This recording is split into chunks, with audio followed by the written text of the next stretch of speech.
Tuhan berfirman kepada Musa, "Katakanlah kepada orang Israel, dan suruhlah mereka memberikan kepadamu satu tongkat untuk setiap suku. Semua pemimpin mereka harus memberikannya, suku demi suku. Seluruhnya 12 tongkat.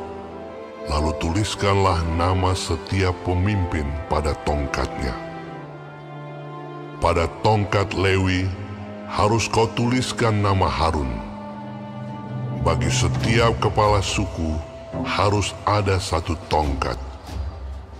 Kemudian haruslah kau letakkan semuanya itu di dalam kemah pertemuan di hadapan tabut hukum, tempat aku biasa bertemu dengan kamu. Dan orang yang kupilih, tongkat orang itulah akan bertunas. Demikianlah aku hendak meredakan sungut-sungut yang diucapkan mereka kepada kamu, sehingga tidak usah kudengar lagi." Setelah Musa berbicara kepada orang Israel, maka semua pemimpin mereka memberikan kepadanya satu tongkat dari setiap pemimpin, menurut suku-suku mereka, 12 tongkat, dan tongkat Harun ada di antara tongkat-tongkat itu. Musa meletakkan tongkat-tongkat itu di hadapan Tuhan dalam kemah hukum Allah. Ketika Musa keesokan harinya masuk ke dalam kemah hukum itu, maka tampaklah tongkat Harun dari keturunan Lewi telah bertunas, mengeluarkan kuntum, mengembangkan bunga, dan berbuahkan buah badam. Kemudian Musa membawa semua tongkat itu keluar dari hadapan Tuhan kepada seluruh orang Israel. Mereka melihatnya, lalu mengambil tongkatnya masing-masing. Tuhan berfirman kepada Musa, "Kembalikanlah tongkat Harun ke hadapan tabut hukum untuk disimpan menjadi tanda bagi orang-orang durhaka, sehingga engkau mengakhiri sungut-sungut mereka dan tidak kudengar lagi, supaya mereka jangan mati." Dan Musa berbuat demikian, seperti yang diperintahkan Tuhan kepadanya, demikianlah diperbuatnya. Tetapi orang Israel berkata kepada Musa, "Sesungguhnya kami akan mati, kami akan binasa, kami semuanya akan binasa. Siapapun juga yang mendekat ke kemah suci Tuhan, niscayalah ia akan mati. Haruskah kami habis binasa?" Tuhan berfirman kepada Harun, "Engkau ini dan anak-anakmu, beserta seluruh sukumu, haruslah menanggung akibat setiap kesalahan terhadap tempat kudus. Sedang hanya engkau beserta anak-anakmu lah yang harus menanggung akibat setiap kesalahan yang dilakukan dalam jabatanmu sebagai imam. Suruhlah juga saudara-saudaramu, suku Lewi, suku bapa leluhurmu, mendekat bersama-sama dengan engkau, supaya mereka menggabungkan diri kepadamu dan melayani engkau. Apabila engkau ini beserta anak-anakmu ada di depan kemah hukum, mereka harus melakukan kewajiban mereka kepadamu dan kewajiban mereka mengenai kemah seluruhnya. Hanya kepada perkakas tempat kudus dan kepada mezbah janganlah mereka mendekat, nanti mereka mati, baik mereka maupun kamu. Mereka harus menggabungkan diri kepadamu dan melakukan kewajiban mereka mengenai kemah pertemuan, sesuai dengan segala pekerjaan pada kemah itu.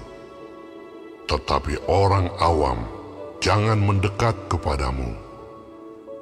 Dan kamu ini haruslah melakukan kewajibanmu mengenai tempat kudus dan kewajibanmu mengenai mezbah, supaya orang Israel jangan lagi tertimpa oleh murka.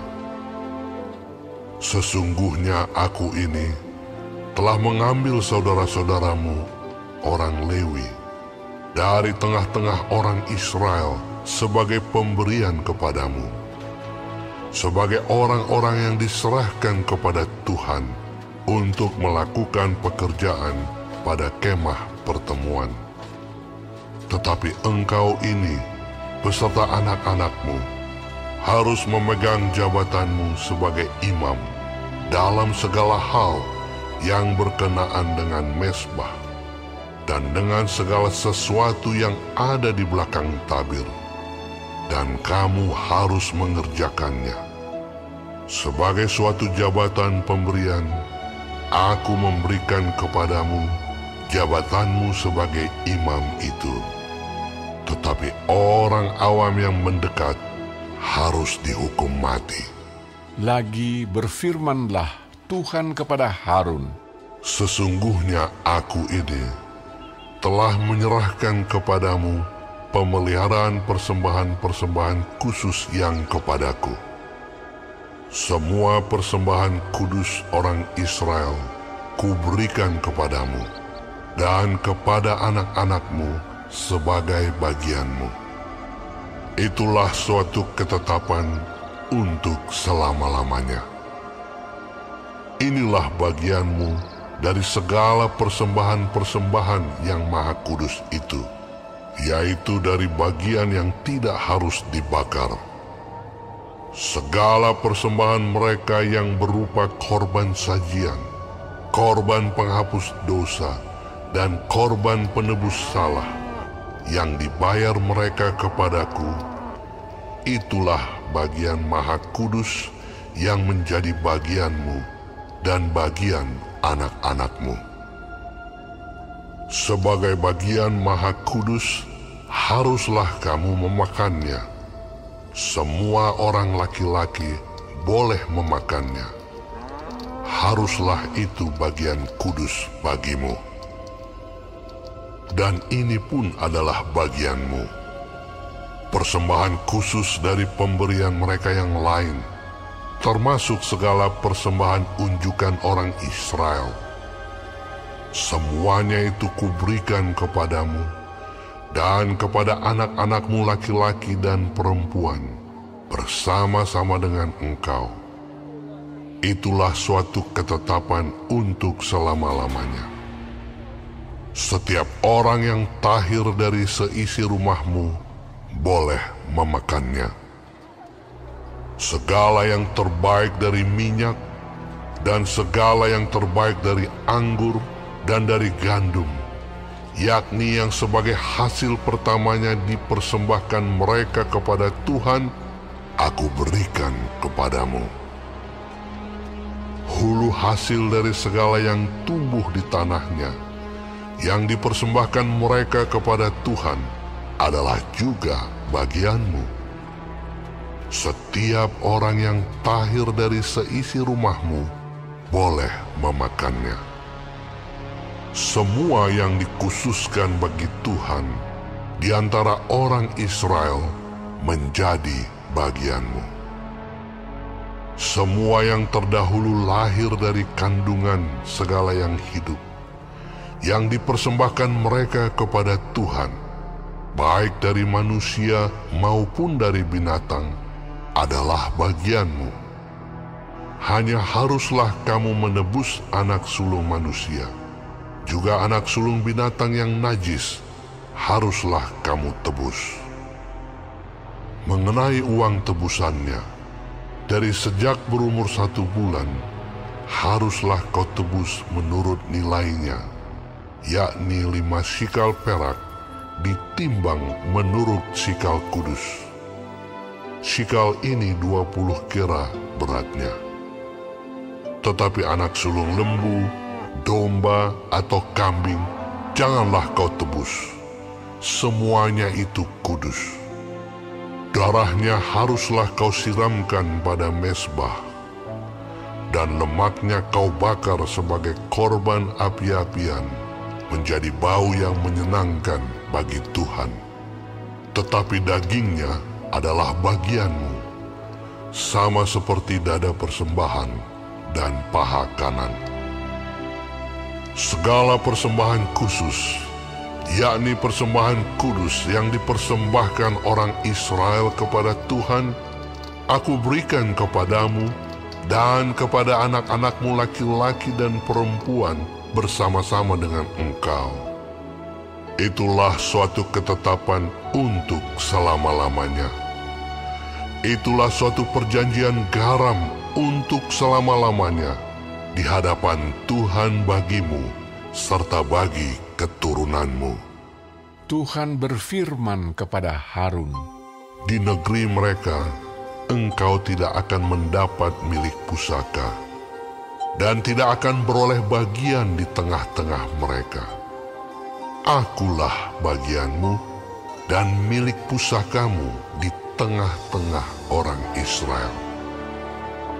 Mengenai Bani Lewi, sesungguhnya aku berikan kepada mereka segala persembahan persepuluhan di antara orang Israel sebagai milik pusakanya, untuk membalas pekerjaan yang dilakukan mereka, pekerjaan pada kemah pertemuan. Maka janganlah lagi orang Israel mendekat kepada kemah pertemuan, sehingga mereka mendatangkan dosa kepada dirinya lalu mati. Tetapi orang Lewi, merekalah yang harus melakukan pekerjaan pada kemah pertemuan, dan mereka harus menanggung akibat kesalahan mereka. Itulah suatu ketetapan untuk selama-lamanya bagimu turun-temurun. Mereka tidak akan mendapat milik pusaka di tengah-tengah orang Israel, sebab persembahan persepuluhan yang dipersembahkan orang Israel kepada Tuhan sebagai persembahan khusus, kuberikan kepada orang Lewi sebagai milik pusakanya. Itulah sebabnya aku telah berfirman tentang mereka. Mereka tidak akan mendapat milik pusaka di tengah-tengah orang Israel. Tuhan berfirman kepada Musa, Lagi haruslah engkau berbicara kepada orang Lewi dan berkata kepada mereka, apabila kamu menerima dari pihak orang Israel persembahan persepuluhan yang kuberikan kepadamu dari pihak mereka sebagai milik pusakamu, maka haruslah kamu mempersembahkan sebagian daripadanya sebagai persembahan khusus kepada Tuhan, yakni persembahan persepuluhanmu dari persembahan persepuluhan itu. Dan persembahan itu akan diperhitungkan sebagai persembahan khususmu, sama seperti gandum dari tempat pengirikan, dan sama seperti hasil dari tempat pemerasan anggur. Secara demikian, kamu pun harus mempersembahkan sebagai persembahan khusus kepada Tuhan sebagian dari segala persembahan persepuluhan yang kamu terima dari pihak orang Israel, dan yang dipersembahkan daripadanya sebagai persembahan khusus kepada Tuhan haruslah kamu serahkan kepada Imam Harun. Dari segala yang diserahkan kepadamu, yakni dari segala yang terbaik di antaranya, haruslah kamu mempersembahkan seluruh persembahan khusus kepada Tuhan sebagai bagian kudus daripadanya. Lagi haruslah engkau berkata kepada mereka, apabila kamu mengkhususkan yang terbaik daripadanya, maka bagi orang Lewi, haruslah hal itu dihitungkan sebagai hasil tempat pengirikan dan hasil tempat pemerasan anggur. Kamu boleh memakannya di setiap tempat, kamu dan seisi rumahmu, sebab upahmu lah itu untuk membalas pekerjaanmu di kemah pertemuan. Dan dalam hal itu, kamu tidak akan mendatangkan dosa kepada dirimu, asal kamu mengkhususkan yang terbaik daripadanya. Demikianlah kamu tidak akan melanggar kekudusan persembahan-persembahan kudus orang Israel, dan kamu tidak akan mati. Tuhan berfirman kepada Musa dan Harun, Inilah ketetapan hukum yang diperintahkan Tuhan dengan berfirman. Katakanlah kepada orang Israel, supaya mereka membawa kepadamu seekor lembu betina merah yang tidak bercela, yang tidak ada cacatnya, dan yang belum pernah kena kuk. Dan haruslah kamu memberikannya kepada Imam Eleazar. Maka lembu itu harus dibawa keluar tempat perkemahan, lalu disembelih di depan imam. Kemudian Imam Eleazar harus mengambil dengan jarinya sedikit dari darah lembu itu. Lalu haruslah ia memercikkan sedikit ke arah sebelah depan kemah pertemuan sampai 7 kali. Sesudah itu, haruslah lembu itu dibakar habis di depan mata imam. Kulitnya, dagingnya, dan darahnya haruslah dibakar habis bersama-sama dengan kotorannya. Dan imam haruslah mengambil kayu aras, hisop, dan kain kirmizi, dan melemparkannya ke tengah-tengah api yang membakar habis lembu itu. Kemudian haruslah imam mencuci pakaiannya dan membasuh tubuhnya dengan air. Sesudah itu masuk ke tempat perkemahan, dan imam itu najis sampai matahari terbenam. Orang yang membakar habis lembu itu haruslah mencuci pakaiannya dengan air dan membasuh tubuhnya dengan air, dan ia najis sampai matahari terbenam. Maka seorang yang tahir haruslah mengumpulkan abu lembu itu dan menaruhnya pada suatu tempat yang tahir di luar tempat perkemahan, supaya semuanya itu tinggal tersimpan bagi umat Israel untuk membuat air pentahiran. Itulah penghapus dosa. Dan orang yang mengumpulkan abu lembu itu haruslah mencuci pakaiannya, dan ia najis sampai matahari terbenam. Itulah suatu ketetapan untuk selama-lamanya bagi orang Israel dan bagi orang asing yang tinggal di tengah-tengahmu. Orang yang kena kepada mayat, ia najis 7 hari lamanya. Ia harus menghapus dosa dari dirinya dengan air itu pada hari yang ketiga, dan pada hari yang ketujuh ia tahir. Tetapi jika pada hari yang ketiga ia tidak menghapus dosa dari dirinya, maka tidaklah ia tahir pada hari yang ketujuh. Setiap orang yang kena kepada mayat, yaitu tubuh manusia yang telah mati, dan tidak menghapus dosa dari dirinya, ia menajiskan kemah suci Tuhan, dan orang itu haruslah dilenyapkan dari Israel, karena air pentahiran tidak disiramkan kepadanya, maka ia najis. Kenajisannya masih melekat padanya. Inilah hukumnya apabila seseorang mati dalam satu kemah. Setiap orang yang masuk ke dalam kemah itu dan segala yang di dalam kemah itu najis 7 hari lamanya. Setiap bejana yang terbuka, yang tidak ada kain penutup terikat di atasnya, adalah najis. Juga setiap orang yang di padang, yang kena kepada seorang yang mati terbunuh oleh pedang, atau kepada mayat, atau kepada tulang-tulang seorang manusia, atau kepada kubur, orang itu najis 7 hari lamanya.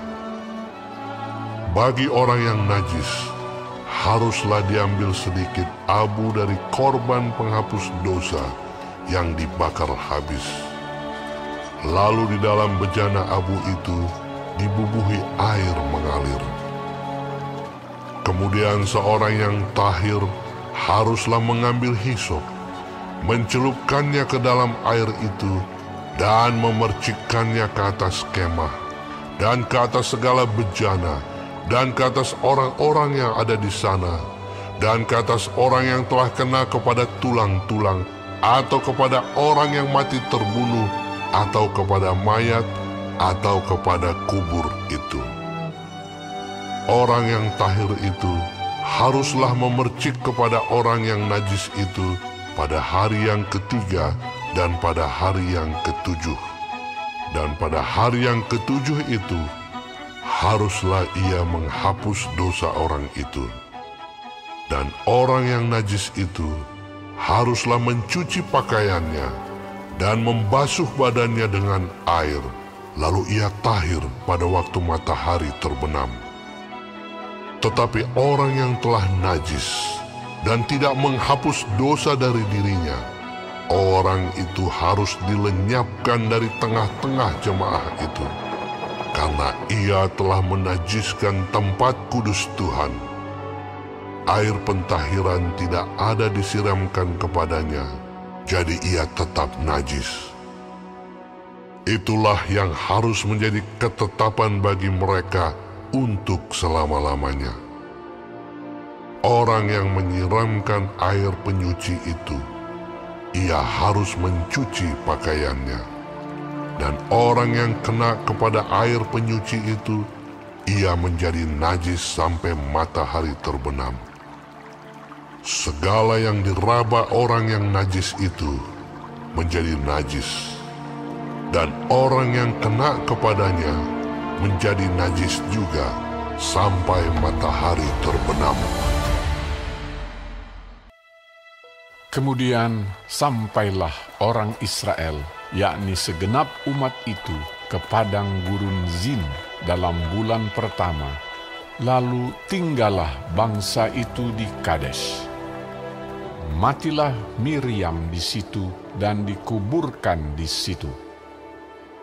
Pada suatu kali, ketika tidak ada air bagi umat itu, berkumpullah mereka mengurumuni Musa dan Harun, dan bertengkarlah bangsa itu dengan Musa, katanya, "Sekiranya kami mati binasa pada waktu saudara-saudara kami mati binasa di hadapan Tuhan, mengapa kamu membawa jemaat Tuhan ke padang gurun ini, supaya kami dan ternak kami mati di situ? Mengapa kamu memimpin kami keluar dari Mesir untuk membawa kami ke tempat celaka ini, yang bukan tempat menabur, tanpa pohon ara, anggur dan delima, bahkan air minum pun tidak ada?" Maka pergilah Musa dan Harun dari umat itu ke pintu kemah pertemuan, lalu sujud. Kemudian tampaklah kemuliaan Tuhan kepada mereka. Tuhan berfirman kepada Musa, "Ambillah tongkatmu itu, dan engkau dan Harun kakakmu harus menyuruh umat itu berkumpul. Katakanlah di depan mata mereka kepada bukit batu itu, supaya diberi airnya. Demikianlah engkau mengeluarkan air dari bukit batu itu bagi mereka, dan memberi minum umat itu serta ternaknya." Lalu Musa mengambil tongkat itu dari hadapan Tuhan, seperti yang diperintahkannya kepadanya. Ketika Musa dan Harun telah mengumpulkan jemaah itu di depan bukit batu itu, berkatalah ia kepada mereka, "Dengarlah kepadaku, hai orang-orang durhaka. Apakah kami harus mengeluarkan air bagimu dari bukit batu ini?" Sesudah itu Musa mengangkat tangannya, lalu memukul bukit batu itu dengan tongkatnya 2 kali. Maka keluarlah banyak air, sehingga umat itu dan ternak mereka dapat minum. Tetapi Tuhan berfirman kepada Musa dan Harun, "Karena kamu tidak percaya kepadaku dan tidak menghormati kekudusanku di depan mata orang Israel, itulah sebabnya kamu tidak akan membawa jemaah ini masuk ke negeri yang akan kuberikan kepada mereka." Itulah mata air Meriba, tempat orang Israel bertengkar dengan Tuhan, dan ia menunjukkan kekudusannya di antara mereka. Kemudian Musa mengirim utusan dari Kadesh kepada Raja Edom dengan pesan, Beginilah perkataan saudaramu Israel. Engkau tahu segala kesusahan yang telah menimpa kami, bahwa nenek moyang kami pergi ke Mesir, dan kami lama diam di Mesir, dan kami dan nenek moyang kami diperlakukan dengan jahat oleh orang Mesir, bahwa kami berteriak kepada Tuhan, dan Ia mendengarkan suara kami, mengutus seorang malaikat dan menuntun kami keluar dari Mesir. Sekarang ini kami ada di Kades, sebuah kota di tepi perbatasan-Mu.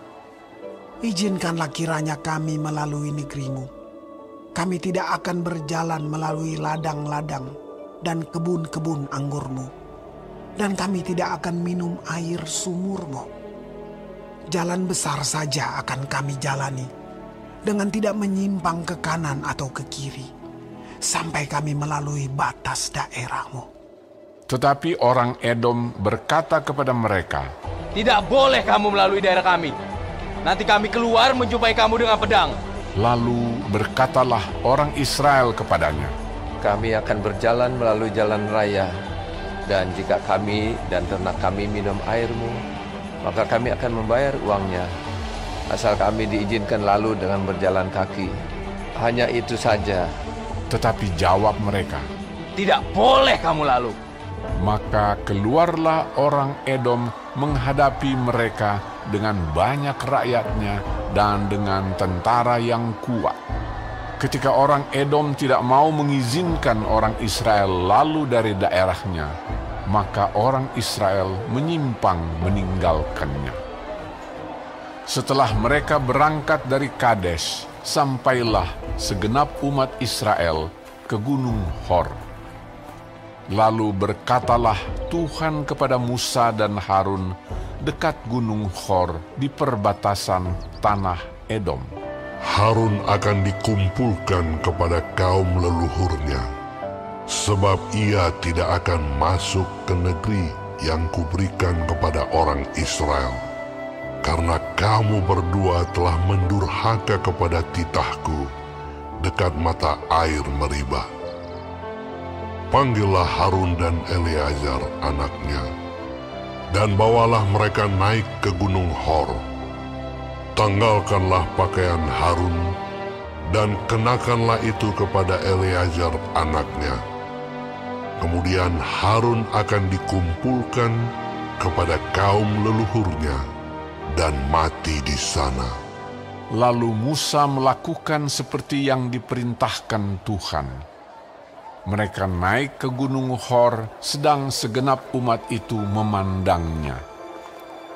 Musa menanggalkan pakaian Harun dan mengenakannya kepada Eleazar, anaknya. Lalu matilah Harun di puncak gunung itu.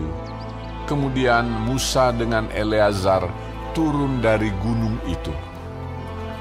Ketika segenap umat itu melihat bahwa Harun telah mati, maka seluruh orang Israel menangisi Harun 30 hari lamanya. Yesus, Raja yang berbeda, bukan hanya berjanji, tapi rela mati. Yesus, Raja yang berbeda, aku makin jatuh